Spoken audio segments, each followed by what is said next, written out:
Welcome back, everybody. Laptop Pound tutorial on Iron Quick tournaments. Yes, I did have a viewer request asking me, Lap, can you show us your updated Iron Tournament team? And I thought, yeah, sure, why not? I haven't done one for a while. Those of you that may follow me on Twitch or have watched my previous YouTube videos know that one of the most fun things I enjoy doing is helping new people out, beginners to the game, helping them improve, giving them some advice, or bringing members of the community onto my streams so that they can give input and help others get started. By no means am I an expert in many things with out of the park baseball, but I do have some success in some areas. So this video is going to help you put together an Iron Quick tournament team to get more packs. Because hey, who doesn't want to win more packs? Hopefully open up some good cards. When you're on your perfect team screen, you click on the show tournaments. And there are two groupings of tournaments. The traditional, which are tournaments that have specific criteria. They're bronze, iron, open tournaments. And you have to own the cards. They have to be part of your inventory for you to participate in these tournaments. Other ones, you do not need to own the cards. Those are the perfect drafts where you sign up for a draft, you draft your team based on a pool of cards that you're presented with. You select a perfect, some diamonds, some gold, and then you create your roster from those cards that you have drafted. You are allowed, as a owner of this game, you are allowed 3 traditional tournaments and 2 perfect draft tournaments any one time. Once you're eliminated, you can enter in that type of tournament again. So this one is going to be focused on the iron. Go into your iron section of tournaments at the top, roster restrictions, and this is for the Iron Best of 5 quick tournament. Winner gets 3 standard pack, second place gets 1 pack. So I've signed up for that. Once you go there, or once you click on that, then you want to go to the set rosters, wait for the game to load up, and it's from this point here where you can go and start to assemble your roster. Let's go into my roster, and I'll show you what I'm using to build my quick iron tournament. When you go into your tournaments, this is where you can see an update on how you've done in previous tournaments. These will stay up for about a week, maybe 10 days, and then they disappear. You can kind of see your placings. If it says eliminated, you didn't win anything. If it says, winner or a certain placing, that means you've got something from that prize pool that you have won as part of your new inventory. Usually it's packs. It might be perfect points, or it might be choice packs. I don't actually think they give any perfect points away unless they're specialized tournaments.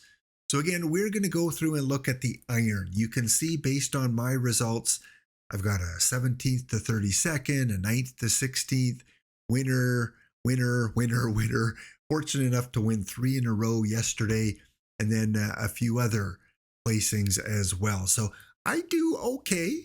As you can see, I could do okay in the iron tournament. So let's go in, take a look at what cards I'm currently using and some other options that you might have, because when you play these quick tournaments where you can win 3 packs or 1 packs or choice packs, sometimes the cards that you may find others using are not really accessible because they're limited edition cards. You'll see some of mine along the way.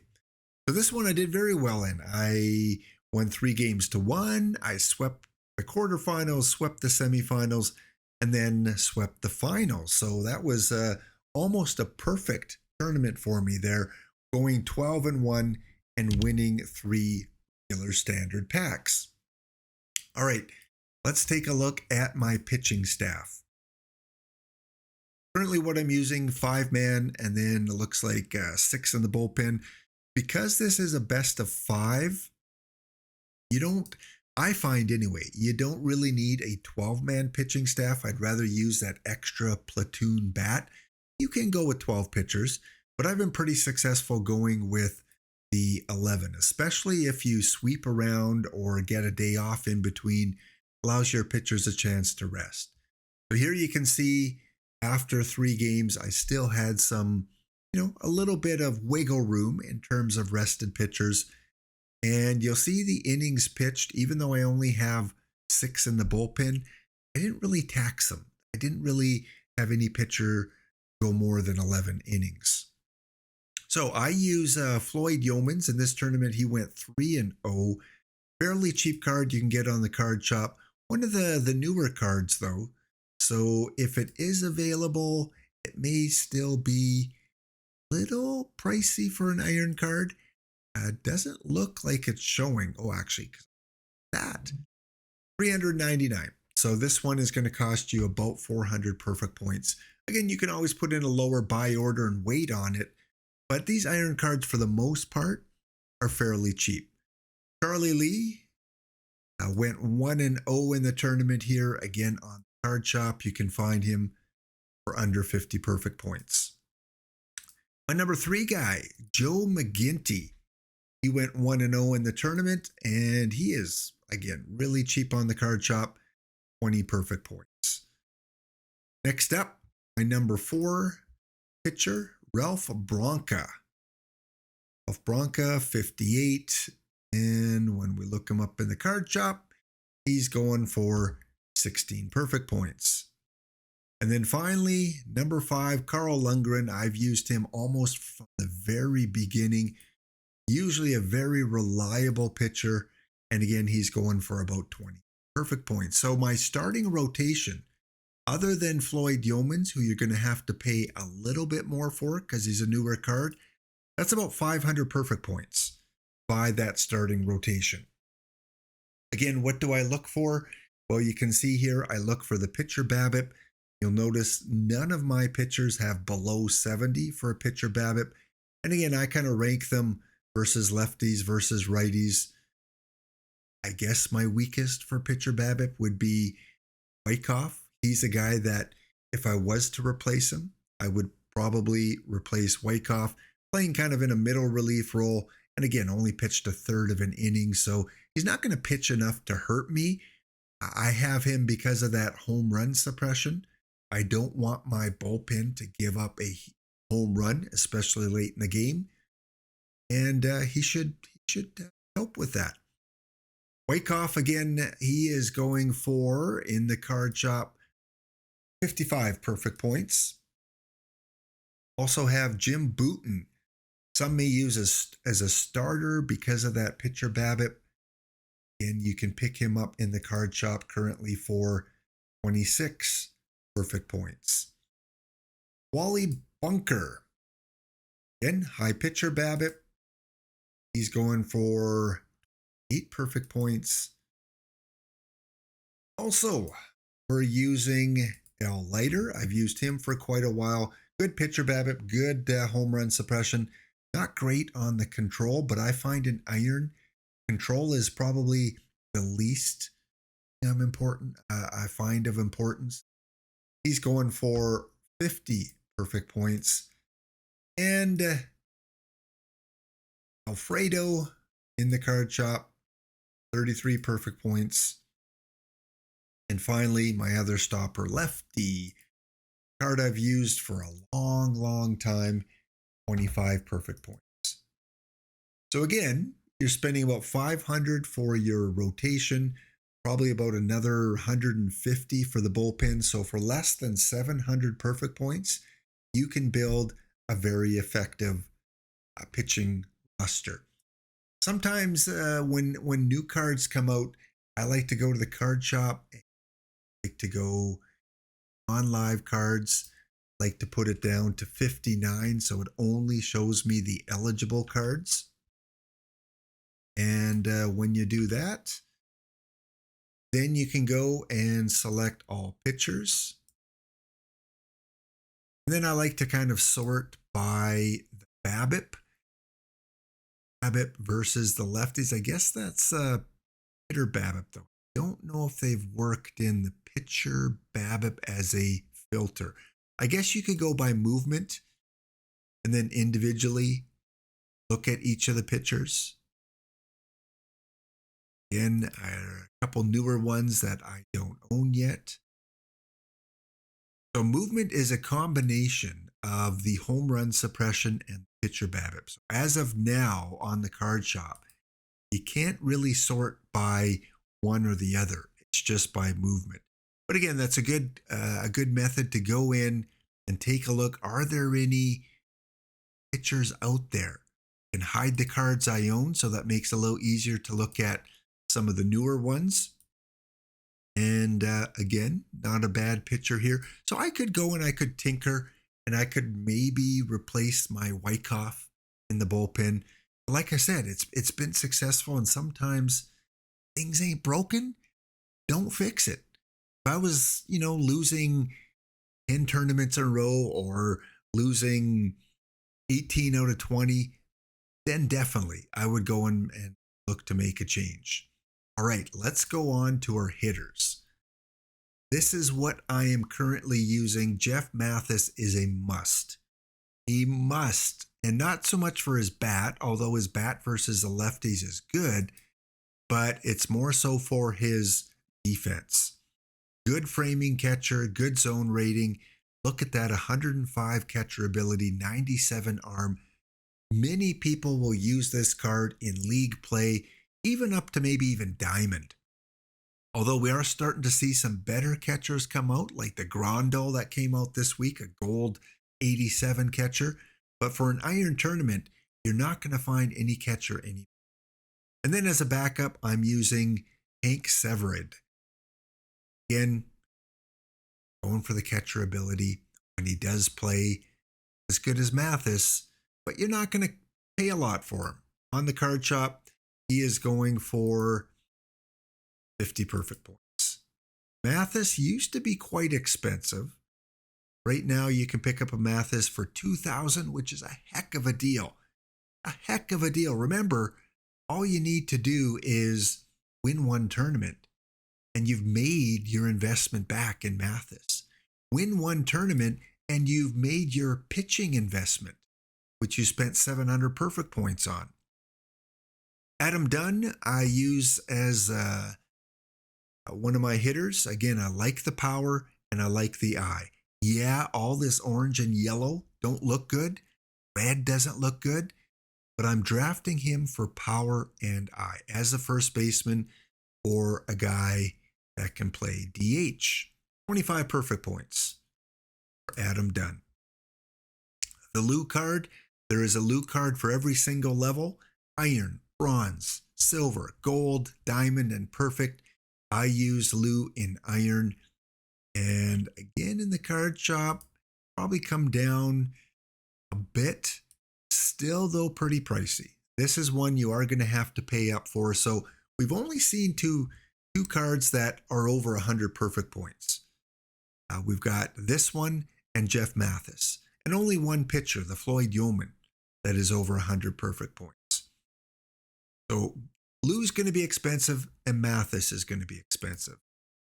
Everett Cabrera, great utility guy, can play second, third, short, great range. This is the most important thing for an infielder, is the range. For a second baseman, then you're looking at turn double play. For a third baseman, then you're looking at infield arm. Cabrera, again, hit 267 in this tournament. You can find him on the card shop, 17 perfect points. Ryan Schimpf. Ryan Schimpf is a popular player because of that power, because of the eye.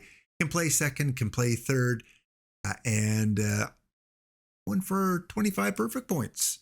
Didn't do too well in this tournament, but you're going to have tournaments where he will hit 350 and other tournaments where he'll hit 172.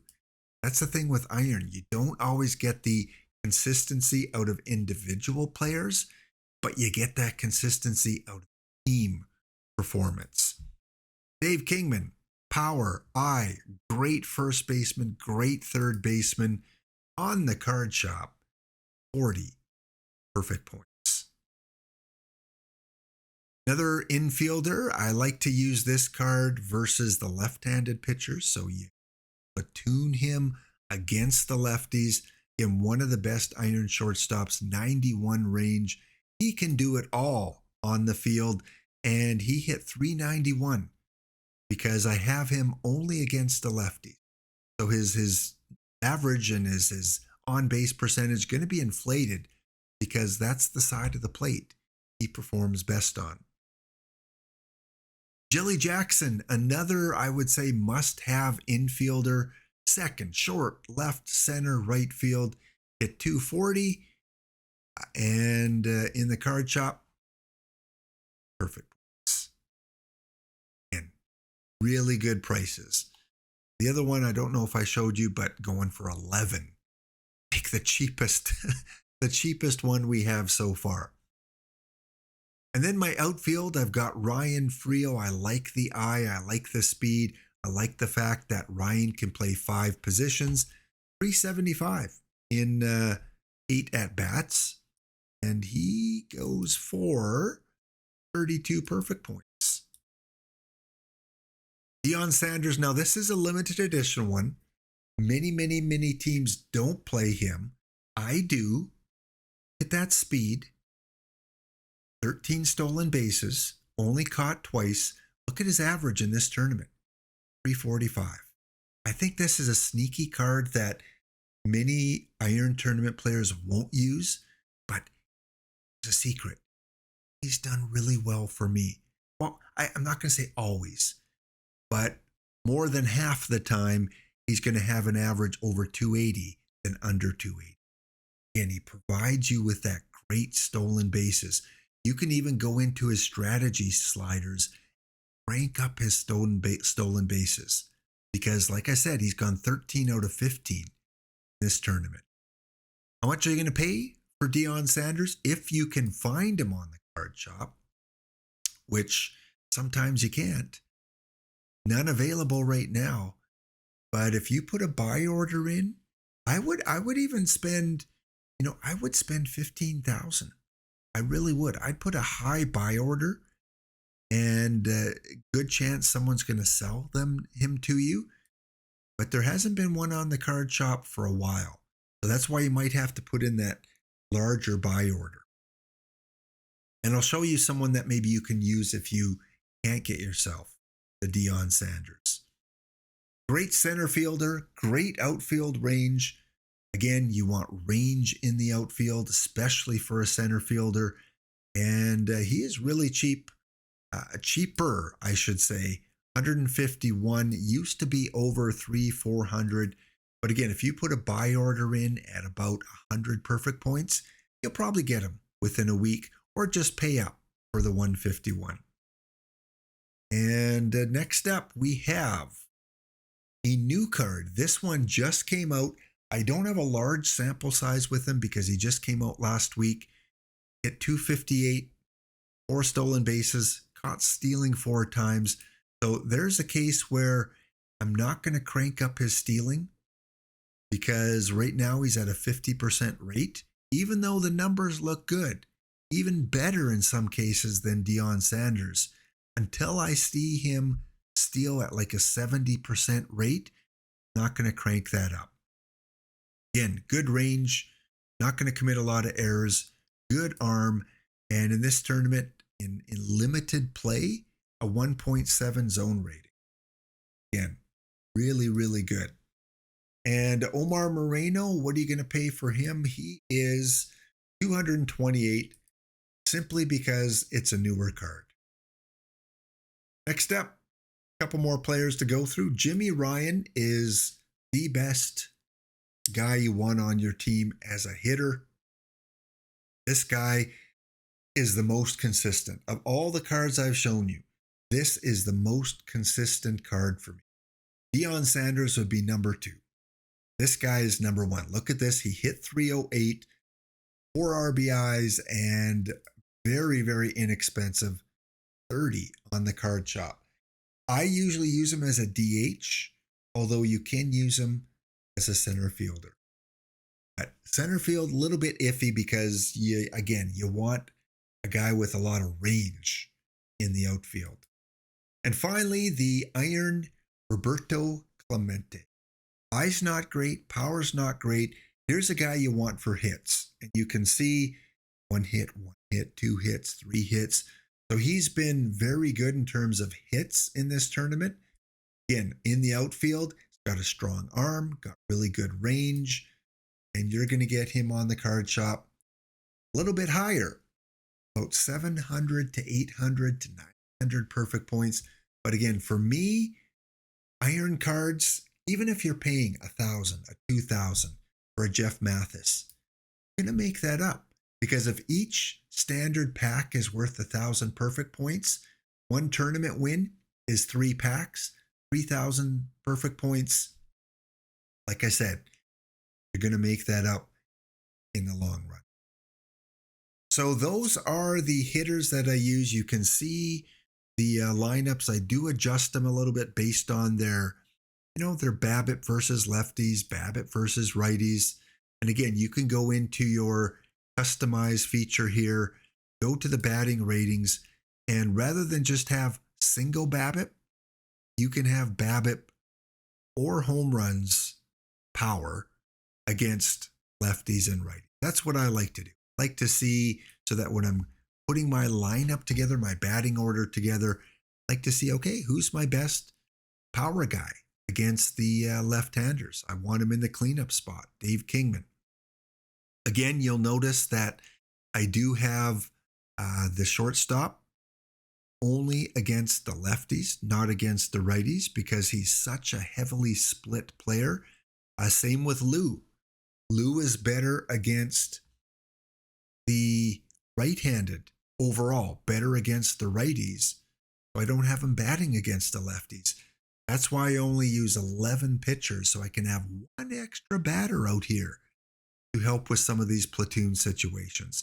Jeff Mathis, though, I do play both ways simply because he's an outstanding catcher. Finally, once you have your roster ready to go, your 26 players that you feel comfortable with on your team, you want to make sure when you go into your depth chart that you don't have too many people backing up too many positions. So go into your versus left-handers and take a look to make sure that you don't have the same player backing up more than 2 positions. So I might want to move Cabrera over there just so Frio is only backing up a couple. You kind of want 2 at the most. Otherwise, they're going to be playing a lot more games and get a lot tired a lot quicker. Same with versus your right-handed pitchers.